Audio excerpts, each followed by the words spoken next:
We're really in an inflection point where we have a once in a lifetime opportunity here in unified government to actually address mandatory spending. Yeah. Mandatory spending is the biggest driver of the debt in this country. And so we have to address that. And that's what the House Republicans are so solely focused on. Congressman Riley Moore, a Republican from West Virginia, well, he raised some eyebrows last week. And he raised those eyebrows when, during an interview with Maria Bartiromo on Fox Business, well, he said the Republicans, they've got a once-in-a-lifetime opportunity to cut mandatory spending. Now, a lot of folks, they know when you hear cuts to mandatory spending, you're thinking, is he talking about Social Security? Is he talking about Medicare? Well, most of us know that that's very unlikely to happen. But nonetheless, Riley Moore, Congressman Riley Moore, well, he was pretty excited to be able to have that once-in-a-lifetime opportunity, as he told Maria Bartiromo. So after this break, what I'm going to do is I'm going to play a portion of the interview that he had with her. But we're going to talk about that. We're going to talk about the mandatory spending program. I'm going to tell you a little bit about what is inside that program, what's included. We'll talk about that. We'll talk about his comments. Then at the very end of this video, what I'll do is I'll just give you my opinion on what's going on with mandatory spending cuts. That's all up next right here on Over 50 TV.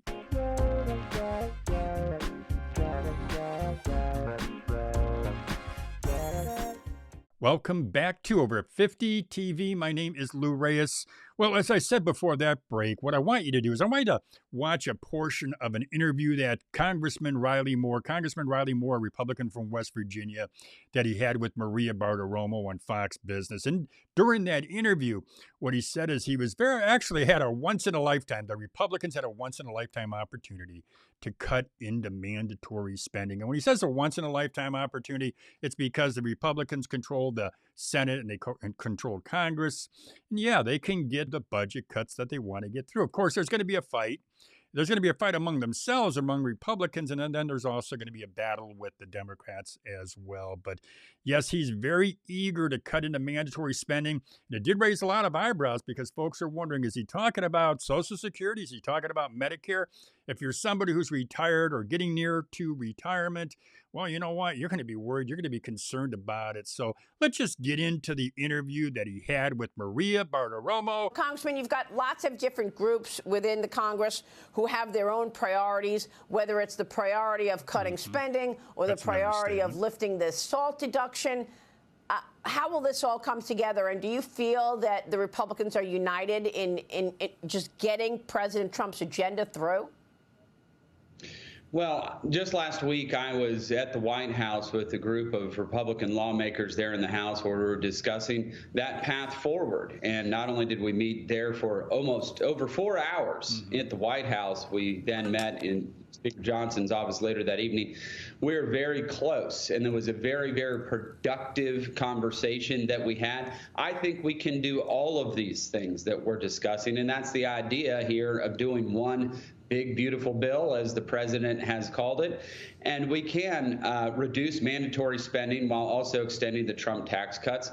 You're going to see SALT is going to be addressed in a bill like this. And so we can do all of these things. But, we're really in an inflection point where we have a once-in-a-lifetime opportunity here in unified government. Let me just pause this really quick here. That's an old salesman trick, and I'm an old salesman. When I sell something or a salesperson, a good salesperson selling something, he might say or she might say, this is a once-in-a-lifetime opportunity to buy this bridge. It's a once-in-a-lifetime opportunity to buy this car. So he keeps using the once-in-a-lifetime opportunity. It's a sales trick is what he's using, and I do want to point that out. I'm not saying that it's not an important time in our budget history, our budget life. But I'm saying, don't give me the once-in-a-lifetime thing. I've heard that before. You're a car salesman when you're giving me that little spiel. To actually address mandatory spending. Yeah. Mandatory spending is the biggest driver of the debt in this country, and so we have to address that. And that's what the House Republicans are so solely focused on, while taking care of all these other agenda items that we've discussed, taxes and all the like. So you do believe that there will be an effort to cut into mandatory spending in order to get some offsets for some of the spending in the reconciliation bill? Yes, that's what we've been discussing. And as I said, I think this is our once in a lifetime opportunity. You know, you see government shutdowns over discretionary spending all the time in the appropriations bills. Just to be clear, discretionary spending is only 26% of every dollar that's spent annually in the United States. So we got nearly you have a lot of choices, the yeah. majority of it's mandatory, and if we don't address that, I mean, we're in a world of hurt. You got 75% of it's mandatory spending. Yeah, absolutely. Well, let me interrupt that again, too, okay? Just want to point this out. 75% is mandatory spending, 75%. Now, understand this. Social Security and Medicare take up 41%. And he's not saying that. He should. But what he's saying actually is that 34% is what they're going to be targeting. And I do think it's important for us to understand that. Because when he says 75%, that's not accurate. It's 34%, which means it's more limited. The cuts have to be more strategic. And I do want to point that out.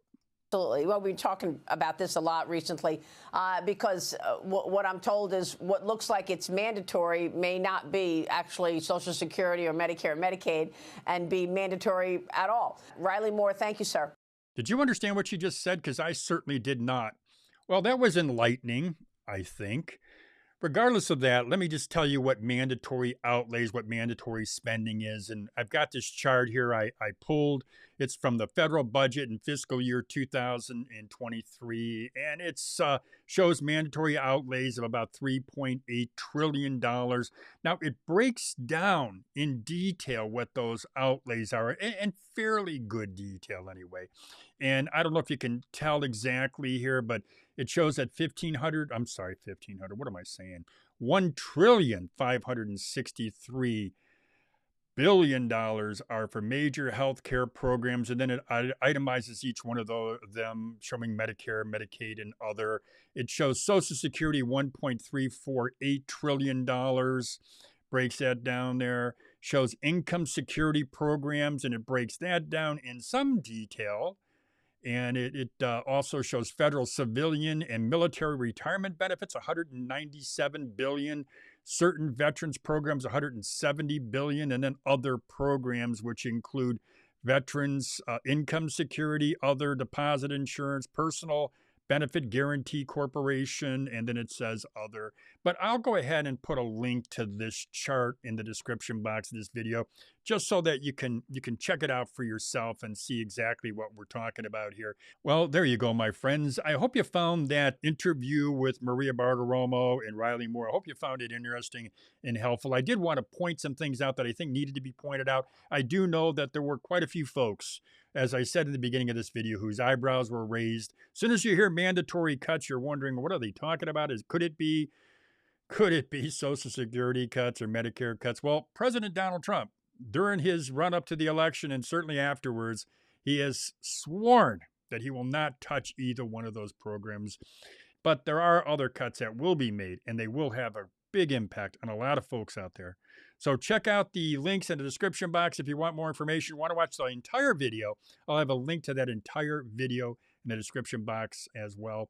Also, if you're interested, subscribe to Over 50 TV. I also have a second channel called Side Hustle Rules. And on that channel, what I do is I use some of the business experience I have had to help folks if they're looking to start a small business, maybe a side hustle or full-time business. I ran a chain of business-to-business magazines. I owned a weekly newspaper, a couple national trade show companies, and probably almost a dozen other businesses as well, including a radio program. So yeah, I can use that experience and do use that experience and share my ideas and my thoughts and some business tips on Side Hustle Rules. So check that out as well. I do have a free newsletter, it's an email I send out. I give you updates on the latest retirement news, Social Security news. I give you tips. It's all included in my free email. You can sign up for that. There's a link to that in the description box as well. All right, if you've got any questions, comments, go ahead and send them to me. Other than that, as I always say, have a great day, everybody.